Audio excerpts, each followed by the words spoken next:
에베소서 이 5장 말씀 보통 부부 관계에 대해서 이야기가 좀 많이 인용되는데 사실 제가 의도적으로 그 윗부분을 읽었습니다. 그런데 그 부분은 부부에 대한 이야기가 아니라 교회에 대한 이야기고 일반 가정에 대한 이야기거든요. 그래서 21절을 보면 그리스도를 경외함으로 피차 복종하라. 이 말씀은 꼭 부부에게 한 말씀이 아니라 교회에 하신 말씀이고 또 우리 모두에게 하신 말씀인 동시에 그리고 32절을 보면은 이 비밀이 크도다. 나는 그리스도와 교회에 대하여 말합니다. 부부에 대한 이야기뿐만 아니라 이거는 교회 전체에 대한 이야기고 교회에 속한 모든 가족에 대한 이야기라는 것을 분명하게 밝혀주시는, 물론 부부의 남편, 아내가 많이 언급되니까 부부에 대한 이야기에 많이 인용이 되고는 있죠. 그러나 하나님께서 아담을 지으시고 혼자 있는 것이 그렇게 좋아 보이지 않으셨다고 했습니다. 그래서 가정을 형성해 주셨죠. 하와를 만드시고, 왜? 하나님께서는 하나님의 사랑을 부어주셨고 그 하나님의 백성들이 하나님의 형상을 받아 하나님의 사랑을 나누기를 원하시는데 대상이 없으면 사랑을 나눌 수가 없잖아요. 그래서 하나님은 서로 나누는 분이십니다. 삼위일체를 제가 언급했는데 성부, 성자, 성령이 서로 높이고 서로 헌신하고 서로 사랑하고 하나가 된 모습을 우리의 가정의 아주 이상적인 모습으로 우리에게 보여주고 있습니다. 그러니까 하나님께서 가정을 형성하신 것은 하나님의 사랑을 서로 나누기 위해서 사랑의 공동체를 만들어 주신 거죠. 그리고 물론 죄로 인해서 이 세상이 타락하여서 하나님의 사랑을 모르는, 하나님의 믿음을 모르는, 하나님 그 경외하는 법을 모르는 백성들이 많이 생겼지만, 가인의 계열이 많이 생겨났지만, 그러나 하나님께서는 아벨을 통하여, 그리고 셈을 통하여, 그리고 아브라함을 통하여 믿음의 그 공동체를 계속 이어가고 있습니다. 상수리 나무가 배임을 받았으나 구루터기는 남아서 계속해서 하나님 나라의 백성들의 꽃을 피우고 있는데, 오늘 여기 모이신 분들은 그 하나님 나라의 백성들로서 예수 그리스도를 통하여 다시 하나님 나라 백성이요 자녀가 되었으니, 우리가 하나님 원래 우리를 창조하신 그 믿음의 가정의 모습을 우리가 나타내야 되겠다. 그런데 그 모델이 예수님 안에서 분명하게 보여져 나타나기 때문에 오늘 본 말씀을 보니까 그리스도를 경외함으로 피차 복종하라, 또 그리스도가 교회를 위하여 사랑하는 것 같이 남편들이여 아내를 사랑하라, 또 교회가 그리스도를 사랑하는 것처럼 아내들이여 남편을 사랑하는데 복종이라는 이야기가 나옵니다. 사실 예수님께서 우리를 위하여서 십자가 안에서 어떻게 사랑하셨나요? 순종 정도가 아닌 것 같아요. 복종 정도가 아닌 것 같아요. 사전에는 없지만 몰종이 아닌가, 저는 그런 생각을 합니다. 몰종. 그냥 막 조건 없이 그냥 우리가 속된 말로 몰빵한다고 그러잖아요. 몰빵하는 것처럼 그냥 조건 없이 예수님께서 십자가에서 그의 생명을, 그의 피를 우리를 위해서 흘려주셨다. 조건 따지고 이유 따지고, 그거는 그리스도의 십자가의 사랑을 이해하지 못하는 것이죠. 우리 안에 아직까지 육신의 소욕으로 자만이 남아있고 교만이 남아있고 이기심이 남아있고 욕심이 남아있고 많은 세속적인 생각들이 있기 때문에 그 십자가를 또 예수님을 이해하지 못하는 것이죠. 그래서 오늘 본 말씀을 통해서 주님께서는 우리가 십자가 안에서 하나님의 원래 우리를 향하여 주신 사랑을 배워야 된다는 것을 반복해서 말씀하시고 계십니다. 부부관계에서 그 중심 안에 누가 있습니까? 십자가가 있죠. 만약에 십자가 없이 아내들이여 남편에게 복종하라 하면 벌써 저를 째려볼 것 같아요. 복종하라고? 뭐 우리가 뭐 이런 식으로 십자가가 없으니까 인간적으로 생각하는 거예요. 또 십자가가 없으면은 아무리 인간적으로 뭐 어버이날이 어떻고 뭐 어머니날이 어떻고 거기에는 여러 가지 복잡한 감정들이 들어있을 겁니다. 엄마 아빠가 우리한테 뭘 해줬다고? 또는 뭐 니네들이 내가 지금 얼마나 너희들을 위해 수고했는데 뭐 그러면서 그게 세상 사람들의 수준이거든요. 여러분, 우리가 아담과 하와 또는 아내와 남편 안에 십자가를 심어줬다는 것은 그 아내와 남편 안에서 태어나는 자녀들도 그 똑같은 십자가의 사랑을 본받아서 마음속에 품어서 바로 그 십자가의 사랑을 해야 된다 라는 것을 우리에게 주님께서는 말씀하시기를 원하시는 것입니다. 이 십자가에 숨겨져 있는 그리스도의 그 사랑, 그것을 위해서 몇 가지 제가 나눠봅니다. 첫째, 십자가의 믿음이 다스리는 가정이 참 하나님이 원하시는 가정이고 그 안에 하늘나라의 행복이 있을 수 있다는 거죠. 십자가의 믿음이 다스리는 가정이 하나님이 원하시는 가정이고 하나님 앞에 나올 수 있는 가정이고 그리고 하나님이 기뻐하시는 가정이다. 믿음이 다스린다는 건 뭘 말하나요? 하나님께서 주인이 되시는 가정이라는 거죠. 우리 가정의 주인이 누구인가? 겉으로 보기에는 종교적인 분위기가 있고 종교적인 의식을 잘 지키는 가정이라 하더라도 실제로 가치관은, 실제로 그 가정의 핵심은 엉뚱한 것들이 될 수가 있어요. 물질이 다스릴 수도 있고요. 가정의 명예를 다스리는, 우리 가정이 뭐 이름이 나야 되고 뭐 인정을 받아야 되고 뭐 1등을 해야 되고 이런 명예가 다스리는 가정이 될 수도 있다는 거죠. 또는 심지어 가정에 우리 가정이 어떻게 즐겁게 지낼 수 있지? 행복이 또는 쾌락이, 세상적인 쾌락이 그 중심이 될 수도 있다는 것입니다. 겉으로는 종교의 분위기를 다 가지고 있지만, 종교의 의식을 가지고 있지만 오늘 이 시간 우리가 질문해야 될 것은 우리 가정의 진짜 핵심 가치관은 무엇인가? 달리 말하면 우리 가정의 진짜 주인이 누구신가라는 것입니다.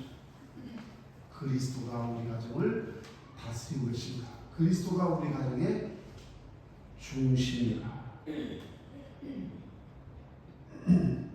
읽지 않았지만 18절을 보면 술 취하지 말라 이는 방탕한 것이니 오직 성령으로 충만함을 받으라 이렇게 되어 있는데요. 성령 충만함을 받으라는 것은 즉 성령이 우리 가정을 다스리고 성령은 곧 성자 예수 그리스도와 일치하는 것이고 성부가 일치하는 것이 삼위가 다 같은 것이죠. 성령이 다스린다는 것은 곧 성자가 다스리는 것이고 성부께서 다스리는 것 똑같습니다. 성령의 충만함을 받으라 라는 것이죠. 당시 헬라 시대에 이 성경 말씀이 기록될 때 이방 세계에서는 근심에서 해방되고 그리고 감정적인 기쁨을 얻기 위해서 그리고 신들과 깊은 교제를 나누기 위해서 또는 신비적인 지식을 얻기 위해서 술에 의도적으로 취했습니다. 그래서 헬라 세계에는 술의 신인 디오니소스 즉 바커스 신에 대한 제의를 행했다는 거예요. 그때는 정말 아주 만취되는 그리고는 거기에서 행복을 추구하려 했다는 것이죠. 현란한 춤과 노래와 음주와 환락이 동반되었고 그 제의가 결정을 이루면서 사람들은 황홀경에 빠졌고 그리고 쾌락 속에 그들은 심취하였습니다. 그런 배경에서 이 말씀을 주신 겁니다. 그 바커스라고 하는 또는 그 쾌락의 신에 심취되어서 너희들이 지금 세상 사람들이 그렇게 그 가치관을 따라가는데 너희들은 그렇게 하지 말라. 예수 그리스도를 삶의 중심 속에 가장 큰 기쁨으로 그리고 성령의 충만함을 받아 성령의 다스림을 받아 성령의 지배를 받아 성령께서 내 삶의 중심이 되어라. 그것은 믿음이죠. 믿음으로 그렇게 할 수 있는 건 아닙니까? 여러분들의 가정은 무엇이 중심입니까? 대소사를 결정하는 데 있어서 진짜 또는 문제를 해결하는 일에 있어서 무엇을 최우선의 가치관으로 두고 있습니까? 예수님께 그 문제를 가지고 예수님께서 어떻게 하셨을까? 예수님을 높이는 길이 무엇일까? 예수님이 뜻이 도대체 어디 있는가? 그렇게 생각하고 있습니까? 아니면 내 생각, 내 힘으로, 내 지혜로, 내 경험으로 그것을 해결하고 처리하고 그게 안 될 때에만 제단에 나와서 기도로 그거 해결해달라고 내 문제를, 내 만족을 채워달라고 그렇게 하는 그런 가정은 아닌지. 그래서 주님께서 말씀하십니다.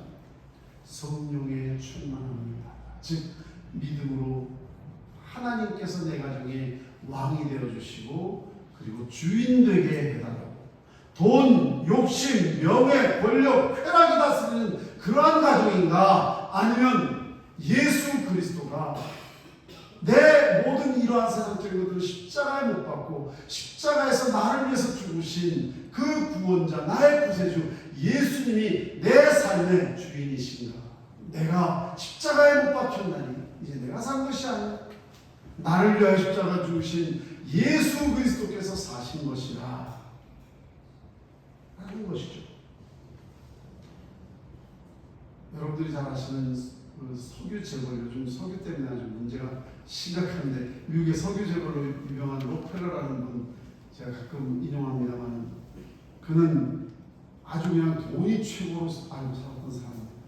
30세에 100만 불을 모으고 43세에 미국 최대 정유회사를 설립했고 53세에 세계 가장 재산이 많은 대부호가 되었습니다.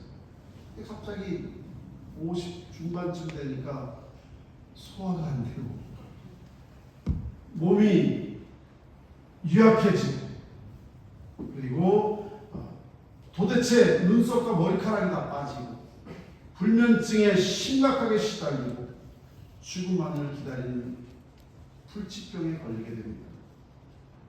이제 남은 그 회사는 고작 1년 정도라는 의사의 사형 선고를 받죠. 여러분 그 사람은 우리가 그렇게 될 수도 있구나라고 생각하지만 사실 그게 우리 인생입니다. 그냥 그렇게 살다가 어느 날 좀 일찍 왔다 뿐이지 어느 순간 우리는 그 죽음이라는 곳을 향해서 가고 있지 않나요? 내가 세상의 만족을 위해서 세상의 기쁨을 위해서 세상의 인정을 위해서 세상의 권력을 위해서 세상의 어떤 그러한 것들을 찾다가 어느 순간에 그냥 여러 가지 모양으로 사고로 또는 병으로 또는 안 그러면 나이가 들어서 어쨌든 그 차이는 있을지 모르지만 이 사람처럼 그렇게 죽을 수밖에 없다는 것이죠. 그런데 그분이 복음을 듣게 됩니다. 예수 그리스도를 알게 됩니다. 그래서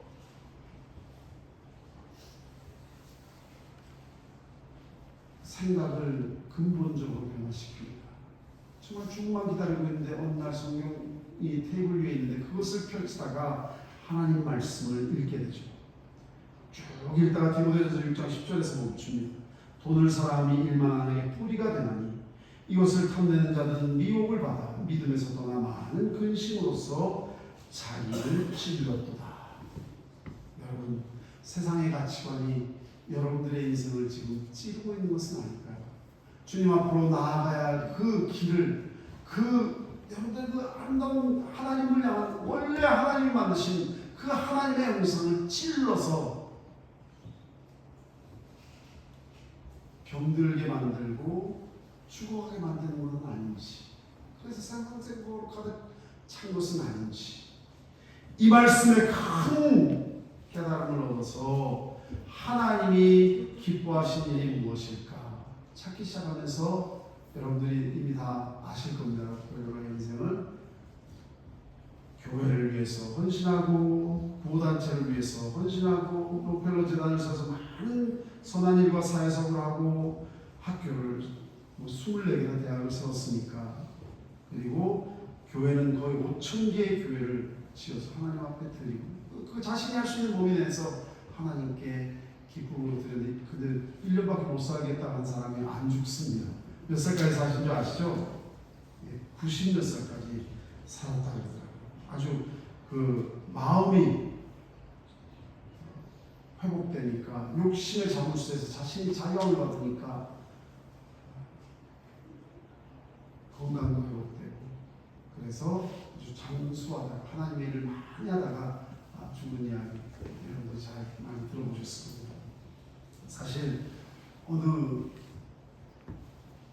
교회 다니는 집사님, 여집사님이 딸이 있었는데 되게 똑똑했어요. 이름도 아니고 매일 학교에서 1등만 하고, 그런데 고3이 되면서 어머니가 너는 이제 좋은 대학 가서 큰 일을 할 사람이니까 교회는 1년 쉬어라, 학원 가야지. 그래서 교회를 못 가게 했어요. 그 이야기를 듣고 목사님이 아니요, 교회를 멈추면 안 됩니다. 신앙 안에서 모든 걸 준비해야 됩니다. 그러면서 주의를 지키고 말씀대로 사는 것은 시감자 같은 겁니다. 시감자. 뭔지 아시죠? 시감자. 여러분, 시감자가 있어야 다음 농사를 지어서 얻을 수 있는데, 급하다고 시감자까지 먹으면 그걸로는 끝입니다. 시감자가 없으면 더 이상 다음 심을 것이 없으니까 그냥 굶어 죽게 되거든요. 옛날에 그랬습니다. 유통업이 없을 때 시감자 같은 겁니다. 그런데 그 말 안 들으시고 교회를 못 나가게 했어요. 공부를 열심히 해서 좋은 대학에 들어갔습니다. 그런데 대학에 들어가 보니까 자기가 수재인 줄 알았는데 대학에 들어가 보니까 다 수재야. 자기는 너무 평범한 존재, 너무 평범한 존재다 보니까 얘가 점점 자신의 존재감을 잃어버린 겁니다. 자존감을 잃어버린 겁니다. 삶의 목적과 의미를 회의하기 시작합니다.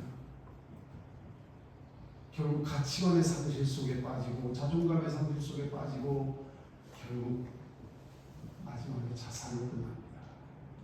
그 어머니가 나중에 교회 와서 목사님, 저는 잘못 생각했습니다. 잘못 생각했습니다. 이 어머니의 마음속에는 뭐가 먼저였나요? 교회 생활 하는 건 맞습니다. 예수님 믿습니다. 그런데 그의 진짜 중심의 가치관은 뭐였나요? 세상적인 성공, 사람들의 인정. 하나님께서 여러분 자녀들에게 각각 주신 하나님의 그 플랜이 있어요. 하나님의 비전이 있습니다. 하나님의 섭리가 있습니다. 하나님께서 여러분들에게 자녀를 맡기셨습니다. 여러분들이 기도하면서 하나님께서 이 자녀에게 원하시는 것이 무엇인지 그것을 찾아서 그들이 하나님의 그 뜻을 이룰 수 있도록 도와주는 역할, 청직이 아니십니까? 그런데 마치 자신이 이 아이들의 소유주인 것처럼 내 뜻대로, 내 마음대로, 내가 원하는 대로, 내가 꿈꾸는 대로, 내가 못 이룬 것을 이 아이를 통해서 이루어야 되겠다는, 마치 자신의 꿈을 이루는 도구로 사용하시는 것은 아닌가요? 여러분, 기도하셔야 됩니다. 하나님, 이 우리 딸, 우리 아들을 향하신 하나님의 뜻이 도대체 무엇인가요? 이 아이에게 주신 달란트가 무엇인가요?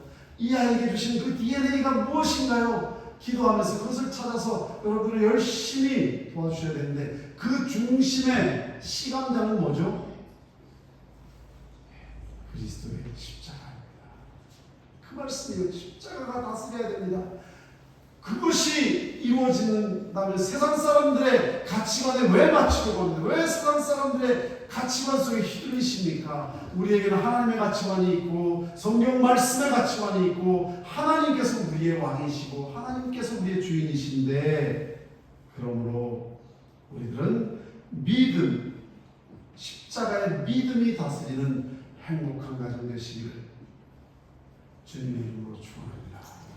그 십자가의 믿음이 다스리는 가정이 아니면 결코 하나님 나라의 행복을 누리지 못할 겁니다. 그리고 둘째로 십자가의 사랑이 다스리는 가정.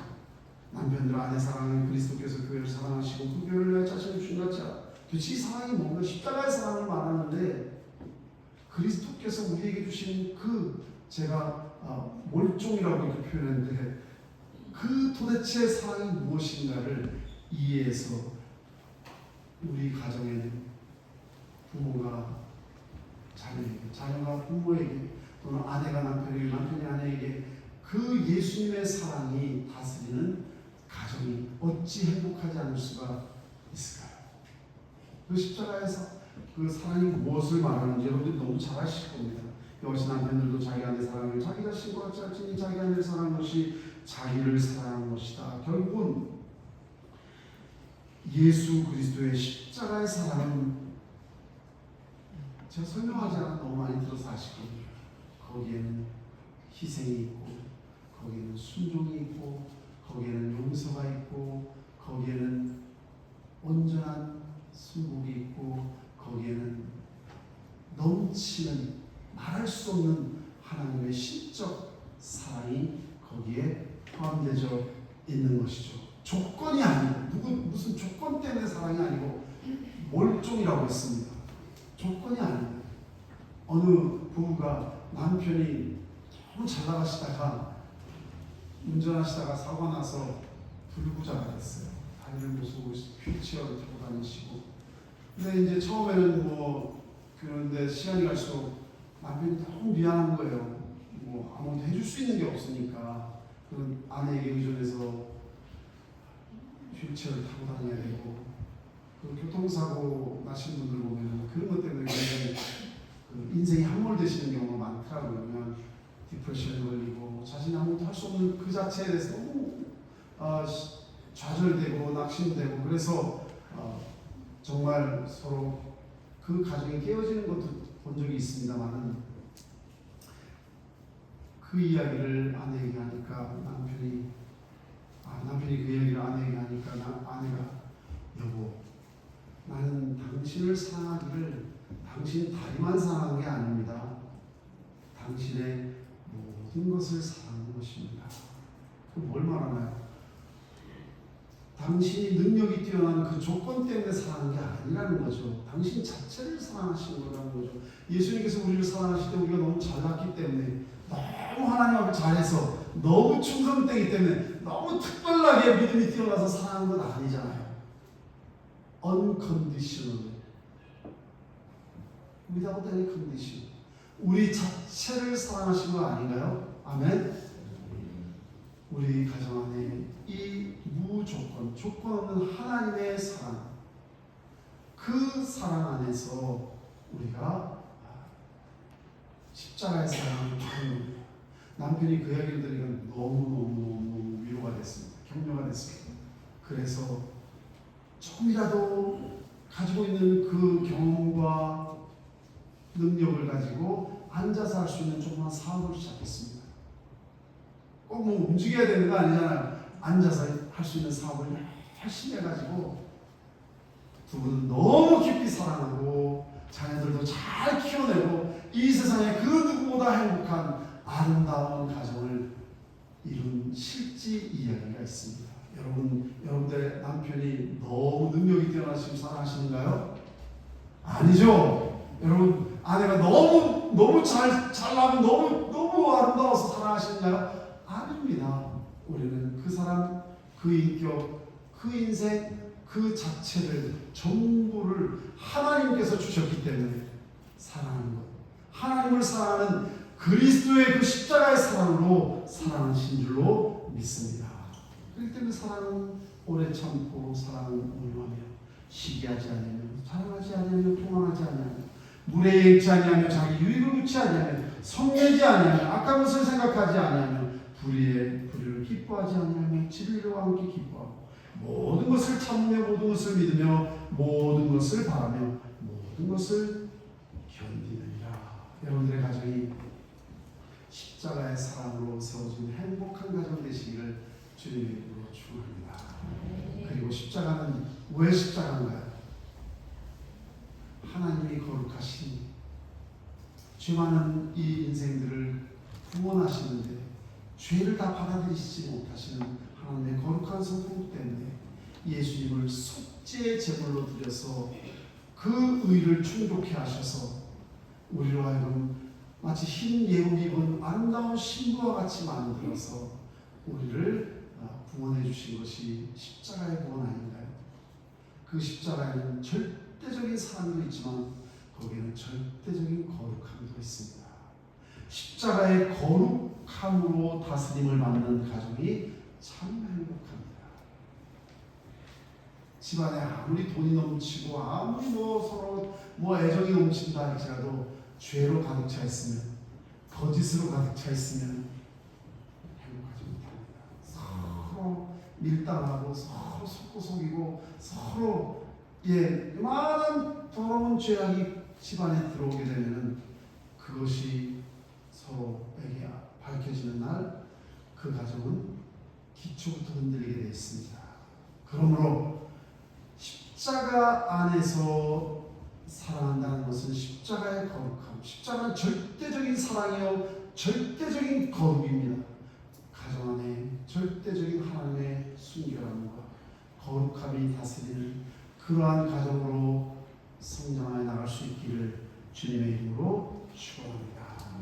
그는 물로 씻어 말씀으로 깨끗하게 하사 거룩하게 하시고 자기 앞에 영광스러운 교회로 서고사 희나 주름 잡힌 것이나 이런 것들이 없고 거룩하고 흠이 없게 하려 하시며 십자가가 그렇다는 것이죠. 말씀이 그렇다는 것이죠.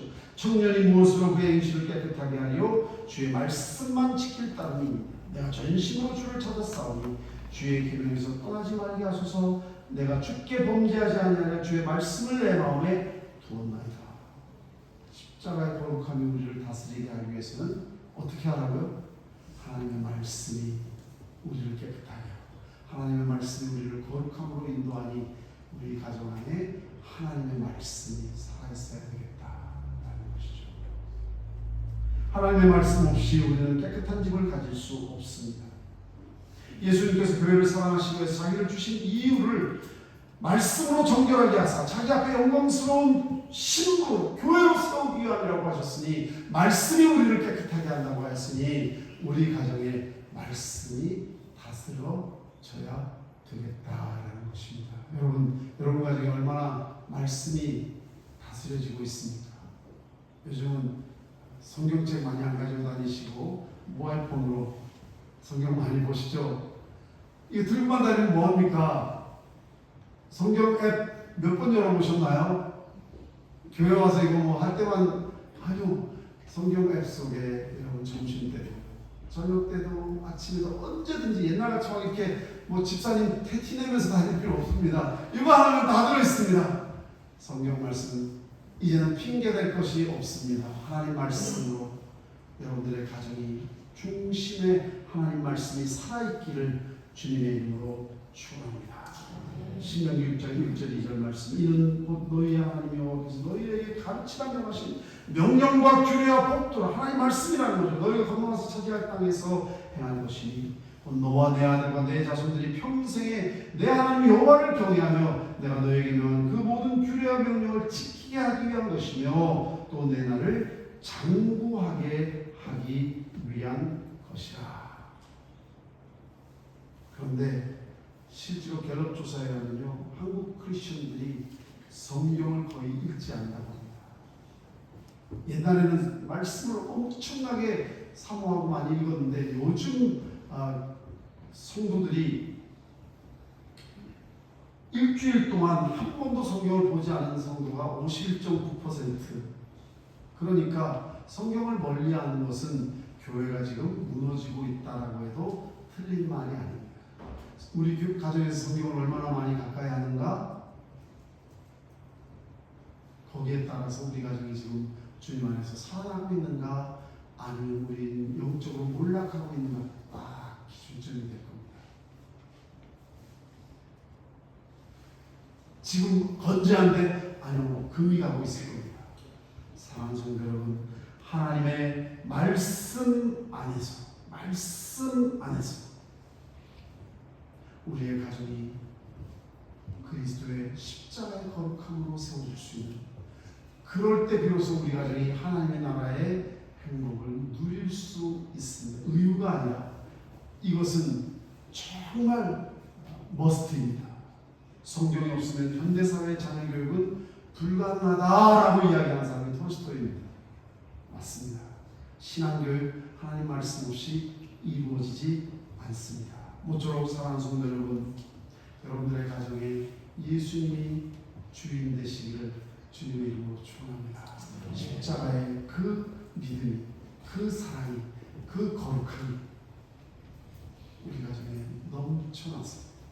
세상의 가치관이 아니고, 세상에 끌려다니는 가정이 아니고, 세상에 의해서 그 세상 물결에 의해서 넘어지고 쓰러지고 이런 그런 가정이 아니라 하나님 말씀을 굳게선 정말 복된 가정들이 되시기를 주님의 이름으로 축원합니다. 같이 나가세요. 하나님 아버지, 오늘 이 시간 주님 앞에 간구합니다. 주의 나라, 주의 십자가, 주의 그 사랑 거룩, 하나님의 그 능력이 이제는 이 가정들을 다시 세우게 하시고, 교회가 그 십자가 안에 바로 서게 하시고, 그래야 하늘나라에 주시고자 하는 그 축복과 참된 행복을 누리는 가정들 되게 하여 주시옵소서. 아무리 의술이 뛰어나면 뭐합니까? 그것을 의사를 찾아가지 않으면 나을 수 없는 거죠. 모든 만병의 영육의 병의 그런 의사 되시는 하나님 앞에 우리 자신들의 문제를 내려놓고 의논케 하여 주시옵소서. 하나님, 주의 백성들을 축복하여 주시옵기를 간절히 바라며 예수님의 이름으로 기도드립니다.